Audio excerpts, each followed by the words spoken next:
व्यवस्था में काम करती है कि नहीं करती है। सारी संस्थाएं वीक हो गई हैं। हम बॉर्डर की बात नहीं कर सकते हैं, हम कोई आक्रमण की बात उठाए मुद्दा, चाहे वो चीन बॉर्डर पे हो, कोई बात नहीं आती है, बिल्कुल चुप हो जाते हैं।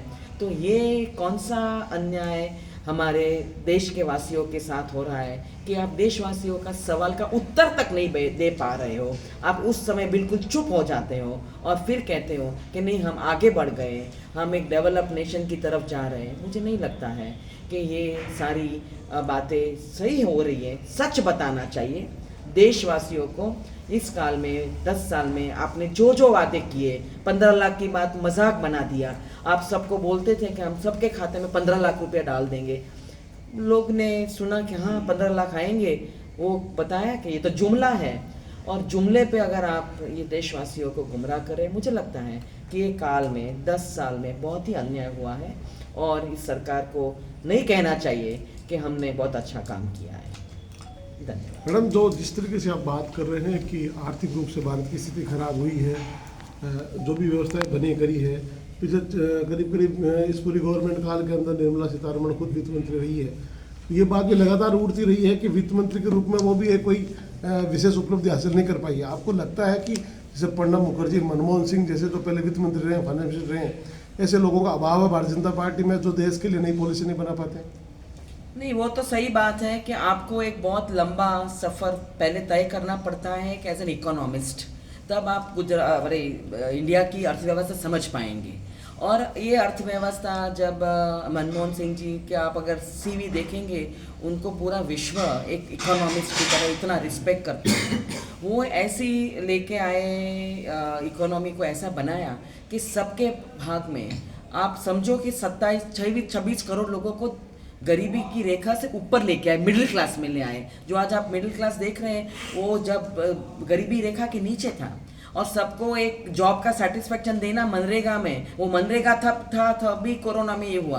तो मैं ये सरकार को यही कह रही हूँ कि आप ये जो पॉलिसीज़ लेके आते हो, चाहे वो आप नफ्स समझते हो कि नहीं भारत की, मुझे नहीं पता, पर ये अर्थव्यवस्था बिल्कुल चरमरा गई है। सारे इंस्टीट्यूशंस, आरबीआई भी आपके स्टेटमेंट्स देते होंगे। क्या बीजेपी के पास lack of financial adviser economist की होगी? नहीं, विजन ही नहीं है अभी। लैक ऑफ कुछ करने के लिए आपके पास कुछ विजन तो होना चाहिए देश के लिए कि पीछे क्या है। अगर आप पीछे का देख के आगे चलोगे नहीं तो आपको कैसे पता चलेगा।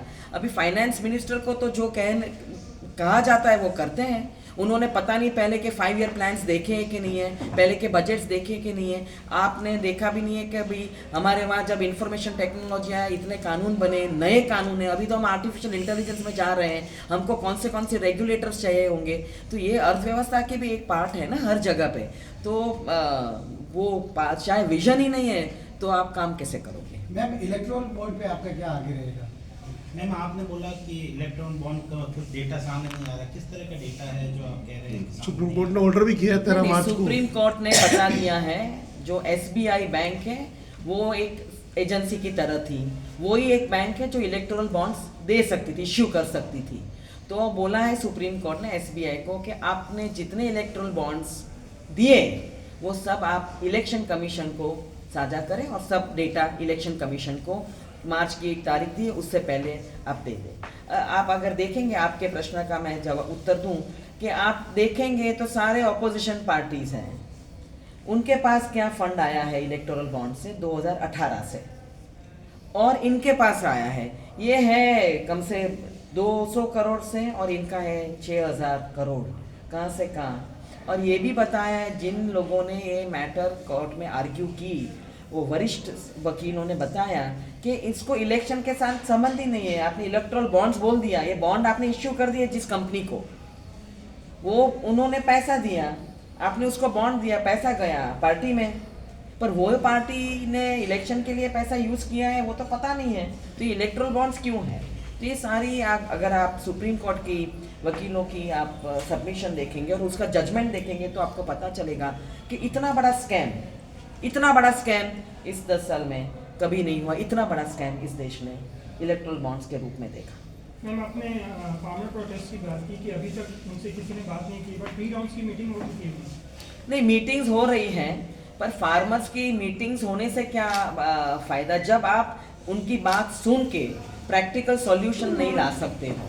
अगर आप बात करने से पहले जब वो अपने वहाँ से निकलते हैं और आप कीले लगवाते हो रोड पे, बैरिकेड लगवाते हो, कहीं कोई सभ्य सिविलाइज सोसाइटी में आपने देखा है कि किसी को रोकने के लिए आप कीले लगाओ रोड पे? ये हमारे अन्नदाता है, हमारे लोग हैं, हमारे बच्चे हैं, और आप कीले लगवाते हो और फिर आप कहते हो कि बातें हो रही हैं।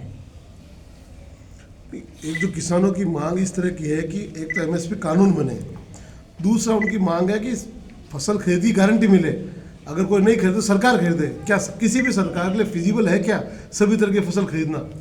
देखिए, पहले तो हमें ये भूलना नहीं चाहिए कि हम जब इंडिपेंडेंस के बाद, जब 1947 के बाद हमारे पास we did not have food security, पर हम अन्न में उगाने में हम फूड सिक्योर्ड हो गए। ग्रीन रेवोल्यूशन हुआ, वाइट रेवोल्यूशन भी हुआ मिल्क का, हमारे समय में बहुत सारे रेवोल्यूशंस हुए और हम एक सिक्योर्ड नेशन हो गए अन्न की ओर से।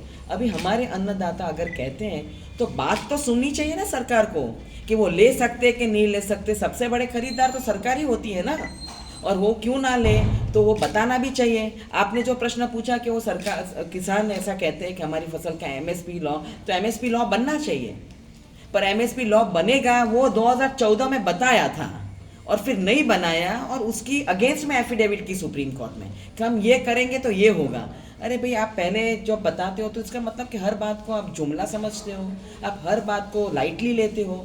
ये फूड सिक्योरिटी की बात है, अनाज की बात है, इतने सारे फार्मर्स की बात है, we are an agricultural country, तो हमें इनकी बात सुननी चाहिए और बात करेंगे, समझेंगे तो आप आगे बढ़ पाओ। मैडम, उत्पादन और खपत में कितना अंतर है अभी वर्तमान समय में किसानों के? उसका डेटा मेरे पास नहीं है, उत्पादन और उसमें खपत में, पर इतना ज़रूर है कि मन चाहे तब वो एक्सपोर्ट बंद कर देते हैं, मन चाहे तब इंपोर्ट चालू कर देते हैं ये सरकार, और इसका डेटा हमारे पास अवेलेबल नहीं है। तो ये सरकार अन्नदाताओं के साथ क्या कर रही है, क्या बात कर रही है, वो कई बार आता नहीं है, तो हमको कैसे पता चलेगा? मैम, आपने क्या किया किसानों के लिए? कांग्रेस तो बीजेपी चलो एमएसपी नहीं देगी, आप भी तो 60-65 साल सत्ता में रहे। हाँ, तो हाँ, हमने तो जब से हम सत्ता में थे, हमारे साथ कभी आपने देखा कि कोई एग्रीकल्चर इशू हुआ है? हम लेके आए फार्मर्स के लिए, हम जानते हैं ये एग्रेरियन कंट्री है, एग्रीकल्चर कंट्री है, तो ज़रूर हम अन्नदाता के साथ हैं। और आज हमने बोल दिया है ना, राहुल गांधी जी ने बताया कि हम सत्ता में आएंगे तो पहला काम हम किसानों के लिए करेंगे। पहले किया क्या वो तो बता दो। अरे, आपको पता है हमने क्या किया है? हम एग्रीकल्चरल कंट्री है, एग्रेरियन कंट्री है, किसानों के साथ है। पहले इंडस्ट्री थी नहीं, हम इंडस्ट्री भी लेके आए, एग्रीकल्चर भी लेके आए। ये खाद की बात, ये बीज की बात अब आप सुनेंगे इस सरकार की, तो पुरानी बातें बंद करने के लिए, वो सक्सेस अपने सर पे लेने के लिए वो बता रहे हैं, अनप शनप बात कर रहे हैं। और ये जो बात हो रही है वो इसके कोई फैक्ट आते नहीं है, डेटा आप बताइए। बजट कम कर दिया है, बीज का बजट कम कर दिया है, खेती के लिए बजट जो है बंद कर दिया है। कोई पूछता नहीं है फाइनेंस मिनिस्ट्री को कि बजट का एलोकेशन क्यों कम हो रहा है, किसान की बात सुन नहीं रहा है। तो आपने पूछा कभी सरकार से रूलिंग सरकार से कि भाई आप किसानों की बात क्यों नहीं सुन रहे भाई? मैडम, जिस तरह से आप कह रहे हैं कि राहुल जी ने आज सत्ता में आएंगे जब, लेकिन इंडिया गठबंधन को लेकर तो स्थितियां खराब हो रही है, क्या कहना है आपका? क्या वाकई वो चल पाएगा? पार्टी जो है पंजाब में, वो इंडिया गठबंधन की बात, आप इंडिया गठबंधन के जो वरिष्ठ नेता हैं वो जवाब देंगे। आप ही राष्ट्रीय प्रवक्ता है कांग्रेस की, सबसे लीडिंग सही पार्टी बात है, आप बहुत बहुत तो ठीक आप से बताएंगे ना चल इस पे? नहीं, बहुत अच्छा चल रहा है, आप देख रहे हो। पर ये जो मेथडोलॉजी इस सरकार ने अपनाई है कि उनको बोलने की दिखाने के दांत अलग है, बोलने के बोल अलग हैं, तो आप देख रहे हैं कि किसी भी एजेंसी, मैंने आज वो उल्लेख नहीं किया अन्याय काल में कि कोई भी एजेंसी का इस्तेमाल करके आप जो फियर एनवायरनमेंट खड़ा कर रहे हो। कॉन्स्टिट्यूशन में तो ऐसा नहीं है, सबके लिए राइट टू फ्रीडम है, राइट टू स्पीच है, मीडिया के लिए राइट टू स्पीच है। आप देख रहे हैं क्या हो रहा है, दुनिया भी देख रही है। नीतीश कुमार भी किसी एजेंसी के दबाव में नहीं? पंजाब में आप पार्टी की आपको लगता है? लड़ने की बात कर रहे हैं। वो रोज स्टेटमेंट आते रहेंगे जब तक इलेक्शन। मैम, मोदी जी ने कल कहा अपने स्टेटमेंट की leaders of Congress are leaving Congress because Congress is trapped in nepotism. आपको क्या लगता है क्यों इस तरह का मास एक्सोडस हो रहा है?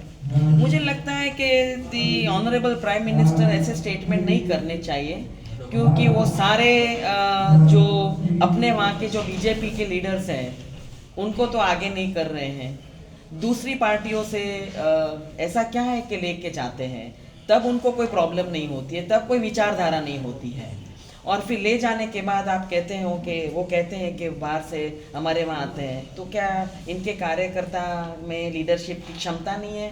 वो लीडर्स बना नहीं सकते अपनी पार्टी के, और जो तैयार लीडर्स थे वाजपेयी जी और अडवाणी जी ने जो बनाए थे उनको परे कर दिया है सबको। तो मुझे लगता है उन्हें ये जवाब देना चाहिए स्टेटमेंट देने से पहले। और ये स्टेटमेंट्स जो हैं ऑनरेबल प्राइम मिनिस्टर के, वो मोनोलॉग्स है, कभी डायलॉग तो किया नहीं, आपके साथ भी नहीं किया, प्रेस के साथ आपने भी कभी पूछा नहीं उनको कि सर हमारे साथ आपने कभी एक भी प्रेस कॉन्फ्रेंस नहीं की। तो ये भी आपको उनको पूछना चाहिए कि हमारे साथ कब प्रेस कॉन्फ्रेंस करोगे, हमारे साथ वार्तालाप कब करोगे, ये मोनोलॉग कब बंद करोगे और डायलॉग कब चालू करोगे। ऐसे स्वीपिंग स्टेटमेंट करना तो बहुत आसान रहता है। और उनके लीडर्स को भी ये सोचना चाहिए बीजेपी के कि भाई हमें क्यों नहीं बिठाते और बाहर से क्यों लेके आते लीडर्स को। आगामी लोकसभा अध्यक्ष मैडम एक चुनाव मिनट में कांग्रेस किन मुद्दों पर चुनाव लड़ेगी? आपने देखा है कि राहुल जी ने न्याय यात्रा निकाली है, भारत जोड़ो न्याय यात्रा। आपने देखा है मैंने जितने मुद्दे कहे वो सारे न्याय से संबंधित है। आप देखेंगे तो इतना बैकलॉग है, मैं कोई महिला को कहूँ कि आपको कुछ अन्याय होता है तो आप कोर्ट में जाओ, वो कोर्ट में जाएगी।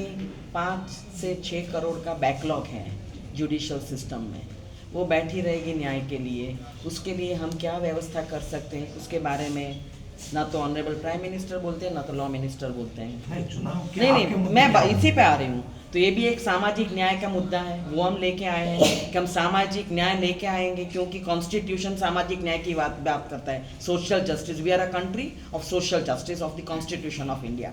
दूसरी बात, अनएम्प्लॉयमेंट कहाँ है? अनएम्प्लॉयमेंट की बात इस सरकार कर रही है, तो हम ये मुद्दा लेके आएंगे कि हम युवाओं को नौकरी देंगे, एम्प्लॉयमेंट देंगे, हमारे पास जो भी प्रावधान है उसका हम इस्तेमाल करेंगे, सत्ता में आएंगे तो।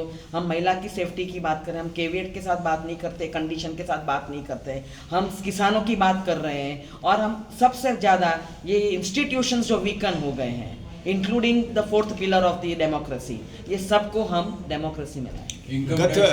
गत चुनाव में भी मैडम यही मुद्दे थे और हमें ये मिला कि बीजेपी ज़्यादा सीटों से निकल गई, तो मुद्दे तो चेंज हुए नहीं, राजनीति वहीं पर ही है।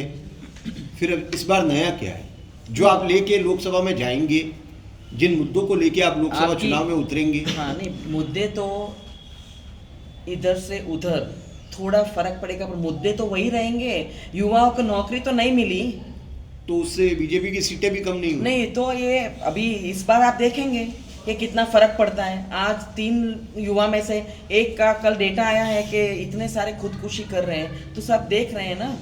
ये बातें भी अभी ऐसा थोड़ी है कि रेप्लिकेट होता है हर बार, और आज स्थिति इतनी बदल गई है। तो अगर इतना अच्छा कर रही है ये सरकार, युवाओं के लिए कर रही है, महिलाओं के लिए कर रही है, तो फिर क्या इतनी बौखलाहट क्यों है कि आप यहीं से लेते हो, यहीं से किसी को लेते हो? क्यों अपनी लीडरशिप नहीं है और आपका काम आप बताते क्यों नहीं हो? आपको क्यों यूपीए की बात करनी पड़ती है? आपकी सरकार की क्यों बात नहीं करते हो? बस इतना ही। इनकम टैक्स जो कार्रवाई की है, कांग्रेस के खाते डिलीट किए थे, कांग्रेस पार्टी समय पर पैसा नहीं भरती है। नहीं, वो एक आपने देखा है कि सारी एजेंसियां को वहीं जाती हैं जहां वो इच्छा करते हैं। अपने वहाँ तो कहीं किसी का कोई भी ऑपोजिशन लीडर के सिवा ईडी, सीबीआई, इनकम टैक्स कहीं गई नोटिस भी आई है, आपने देखा नहीं होगा।